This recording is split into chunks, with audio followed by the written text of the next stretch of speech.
नमस्कार विद्यार्थियों। आज हम कक्षा छठी का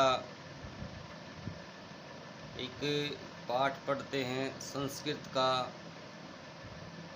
जिसमें किसान की दशा का वर्णन किया गया है कि सर्दी गर्मी कोई भी मौसम हो, किसान और उसकी पत्नी उसमें लगे हुए रहते हैं और वे अन्न उगाते हैं।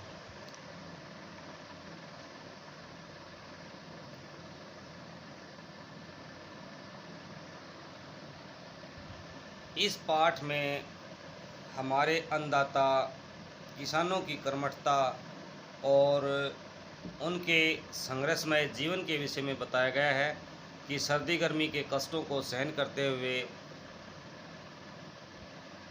वे हम सब के लिए अन्न का उत्पादन करते हैं। अत्यधिक परिश्रम करने के उपरांत भी उन्हें निर्धनता का जीवन व्यतीत करना पड़ता है।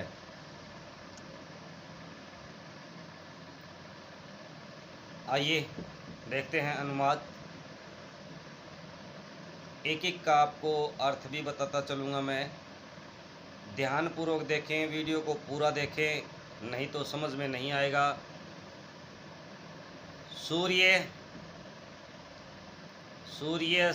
सूर्यस्य तपस्तु मेघा व वर्षन्तु विपुलं जलं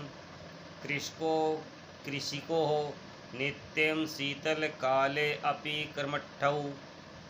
भाई सूर्य की धूप हो या मेघा मतलब बादल, वर्षन्तु बरसात करते हो, विपुलम बहुत अधिक, जलम यानी या तो सूर्य की तेज धूप हो या भाई बादल तेज बरसात करते हो। कृषिका किसान और उसकी पत्नी नित्य शीतकाले अपि कर्मठौ यानी ठंड के समय में भी कार्य में लीन रहते हैं। एक बार फिर से देख लीजिएगा कि भाई सूर्य की तेज धूप हो या बादलों के द्वारा अथाह जल राशि वाली बरसात हो, फिर भी किसान और उसकी पत्नी नित्य यानी रोजाना शीतकाले कर्मठौ ठंड के समय में भी अपने कार्य में कर्मठता के साथ लगे हुए रहते हैं। अगला, ग्रीष्मे शरीरं सस्वेदं शीते कंपमये सदा अलेन च कुदाल तौ तो क्षेत्राणि कृषतः। भाई जब गर्मी होती है ना, ग्रीष्म में गर्मी के समय में शरीरम शरीर से सस्वेद शीते, सस्वेद पसीने की जो बूंदे हैं ना भाई, वो बह चलती हैं, यानी गर्मी के कारण उनके शरीर से पसीना छूट जाता है। कंपमय सदा, और वे हमेशा कप कपाते रहते हैं। हलेने च कुदालेने तौ तू क्षेत्राणि कृषत है, हल से और कुदाल से, तौ वे दोनों, तो क्षेत्राणि कृषत है खेत को, कृषत मतलब खेत में कृषि करते रहते हैं। यदि आपको इनका अर्थ अच्छे से समझ में नहीं आया है तो नीचे इनका अनुवाद दिया गया है, मैं आपको दिखा देता हूँ। जैसे पहला हमने पद्यांश पढ़ा है, तो चाहे सूरज तपाए या बादल अधिक बरसे, किसान तथा उसकी पत्नी सदा सर्दी में भी काम करने में लगे हैं। गर्मी में पसीने, शरीर में पसीने से भरा हुआ होता है और ठंड में कंपन से युक्त होता है, अर्थात कांपता रहता है, परंतु फिर भी दोनों हल और कुदाल से खेत जोतते रहते हैं। आगे पढ़ते हैं।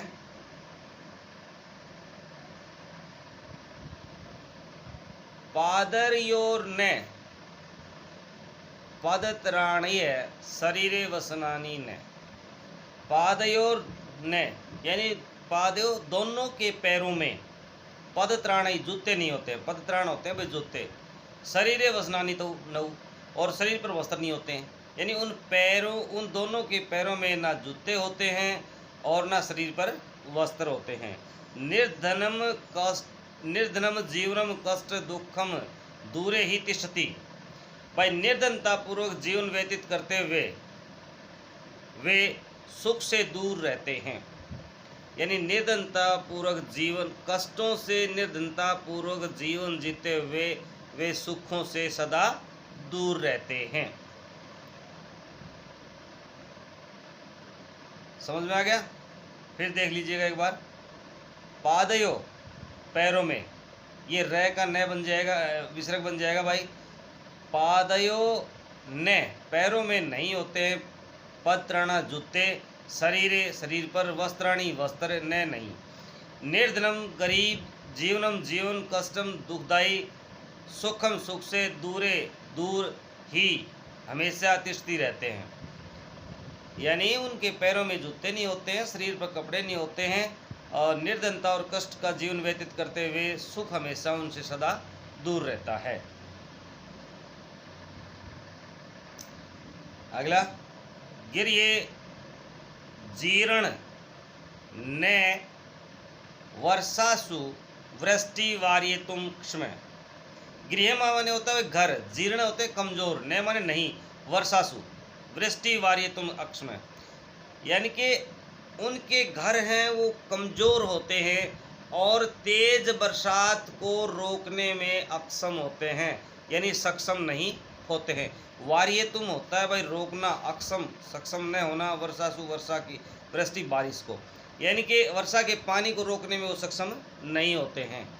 तथापि कर्म वीरत्वम कृषिकाणाम न नश्यति। तथापि फिर भी कर्मवीरत्वम, वे अपने कर्मवीरता के कारण कृषिकाणाम न नश्यति, अपने कृषि के कार्यों को नहीं छोड़ते हैं। आइए देखते हैं इन दोनों की हिंदी नीचे।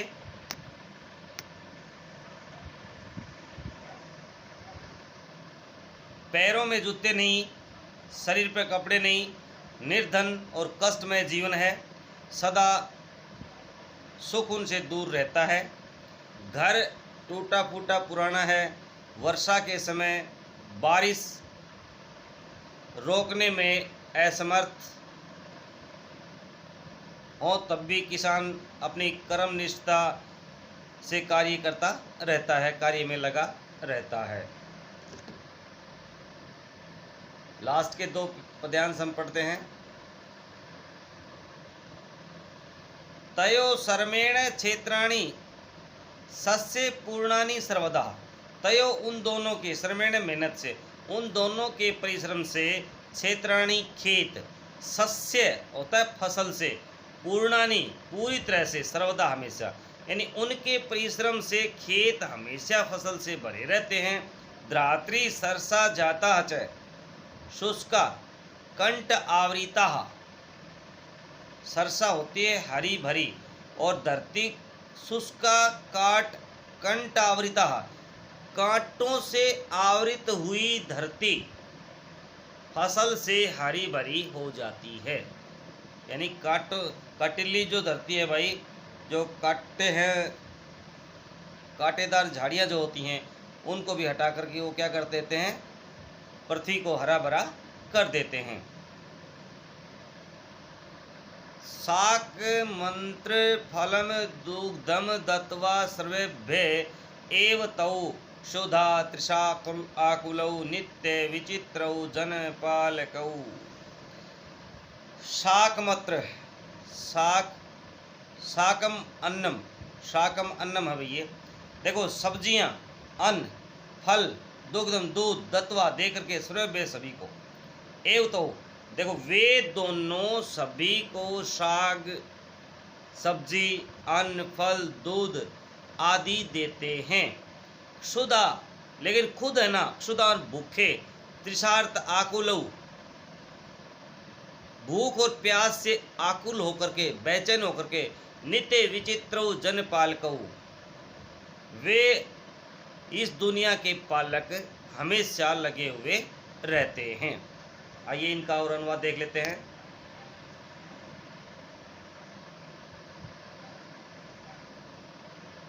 कि उन दोनों किसान पति और पत्नी के परिश्रम से खेत सदा फसलों से भरे रहते हैं। धरती जो पहले सूखी व कांटों से भरी थी अब हरी भरी हो जाती है।